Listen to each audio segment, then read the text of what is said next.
perhatikan baik-baik. Saya turunkan dulu keterangan dari Al-Quran. Cara belajar yang baik itu, jika akan membahas persoalan tentang ibadah, maka ada 3 turunan, 3 hal yang mesti diurai. 3 hal ini itu diisyaratkan dalam Al-Quran surah kedua Al-Baqarah ayat 129, posisi paling kiri sebelah atas. Kemudian dijawab di Al-Quran surah kedua Al-Baqarah ayat 151, posisi paling kanan sebelah bawah. Yang Al-Baqarah ayat 129 itu bahkan dimulai 30 generasi sebelum Nabi sallallahu alaihi wasallam dilahirkan. 30 generasi, setiap generasi bisa ribuan tahun. Jadi sebelum Nabi Muhammad sallallahu alaihi wasallam dilahirkan, Nabi Ibrahim dan Nabi Ismail sudah berdoa kepada Allah supaya nanti ada rasul yang diutus. Rasul ini lahir di sekitaran Ka'bah. Perhatikan doanya. Jadi Nabi Ibrahim, Nabi Ismail sudah meninggikan bangunan Ka'bah, tugas selesai, berdoa kemudian di samping Ka'bah. Di antara doanya, Quran surah kedua Al-Baqarah ayat 129. Rabbana wab'ath fihim rasulan minhum. Ya Allah, mohon utus nanti seorang rasul yang lahir di sekitaran penduduk dekat Ka'bah ini. Dan tidak ada seorang rasul yang lahir di sekitaran Ka'bah kecuali Nabi Muhammad SAW. Sejak masa Nabi Ibrahim dan Nabi Ismail alaihi wassalam, keduanya sudah berdoa di samping Ka'bah supaya rasul yang diutus ini membawa 4 misi. Di antara 4 misi ini, 3-nya itu manhaj dakwah, cara Nabi menyampaikan pengajarannya supaya bisa diterima dan dipraktikkan oleh umatnya, plus berdampak dalam kehidupannya. Jadi bukan sekedar diterima, tapi ada dampak dalam kehidupan. Awas, hati-hati kalau bapak ibu kemudian belajar sesuatu hanya menerima pengetahuan saja, tapi tidak ada dampak dalam aplikasi ya keilmuan yang didapatkan, itu ada yang salah dalam cara belajarnya. Nanti kita lihat ya, kita lihat 3 ini. 1, yatslu alaihim ayatika, menyampaikan kepada umatnya ayat-ayatmu, dalil dari Al-Quran. Jadi Nabi dilarang oleh Allah menyampaikan pesan-pesan ibadah kecuali merujuk kepada dalil. Maka dari itu dalam kaidah usul fiqih sederhana, jika kita ingin mengerjakan ibadah, ukurannya dalil. Rujuk ke sini.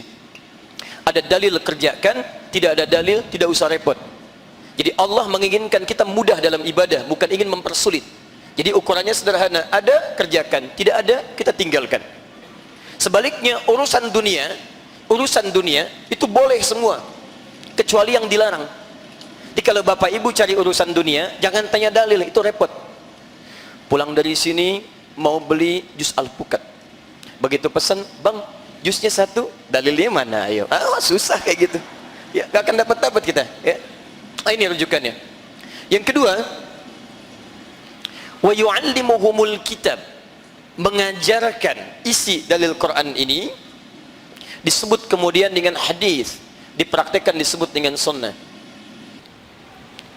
Bisa lah Nabi ingin tunjukkan tentang solat, gak boleh Nabi perintahkan kita solat sebelum ada petunjuk dari Allah.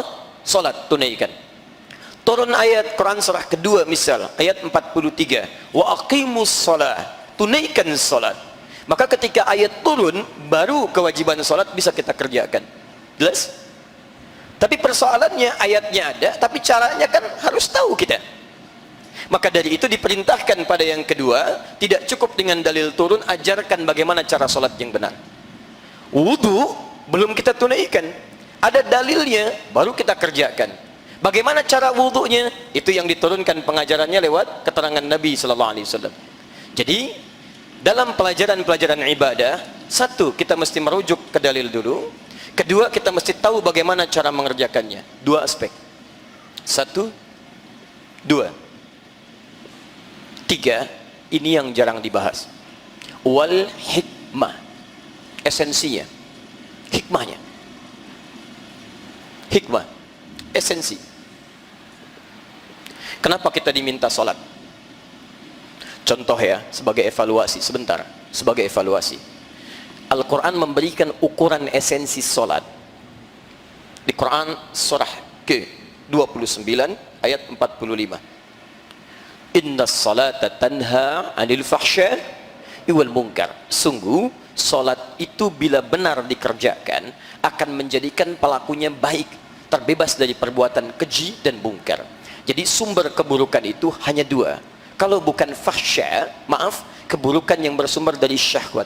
Kata-kata kotor itu fahsya, jorok itu fahsya, pornografi, porno aksi, LGBT itu fahsya. Jadi mustahil ada orang sholat kemudian bisa berkata kotor. Kalau orang tidak sholat, dia kata-katanya kotor karena memang tidak sholat. Tapi kalau antum sholat, kata-kata antum kotor, ada yang salah dalam sholatnya.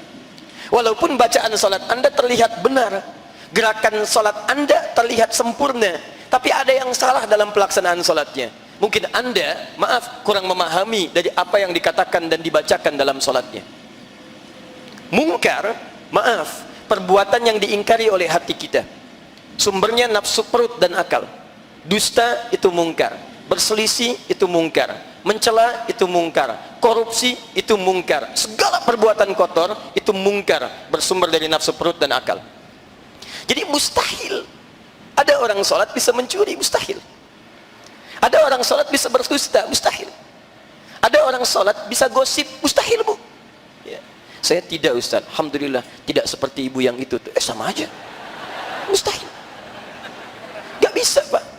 Mustahil ada orang ke masjid sholat pulang tertukar sandal, mustahil. Mustahil. Itu hikmahnya. Nah, kalau persoalan sholat kita tidak menghasilkan esensi ini, maka ada yang salah di sini dan di sini. Bukan sumbernya, tapi ada sindiran di Quran, salah satunya halus tapi tajam. Halus tapi tajam. Ada orang sholat yang tidak memahami, mengerti apa yang dibaca dan dilakukan dalam sholatnya. Coba cek dalam sekian sholat yang kita tunaikan, ribuan kali ruku dan sujud, berapa persen bacaan sholat yang kita pahami? Jangan-jangan kita ruku nggak ngerti yang dibaca, sujud tidak paham apa yang dilakukan. Bagaimana kita bisa khusyuk dalam sholat? Ini poinnya. Nah, jadi 3 turunan ini akan kita turunkan. Umumnya orang kalau belajar ibadah itu mencukupkan pada bacaan, dalil. Yang kedua adalah cara, sunnah. Tapi umumnya jarang membahas aspek yang ketiga. Esensinya apa? Ini poinnya. Ya, Bapak Ibu berdiri begini, ya, bersiap mau sholat, tangan diangkat sini. Caranya benar. Lisan mengucapkan Allahu Akbar. Dalilnya hafal. Abu Dawud nomor hadis 857. Fayaqulu Allahu Akbar. Pertanyaannya, kenapa tangan Anda seperti ini?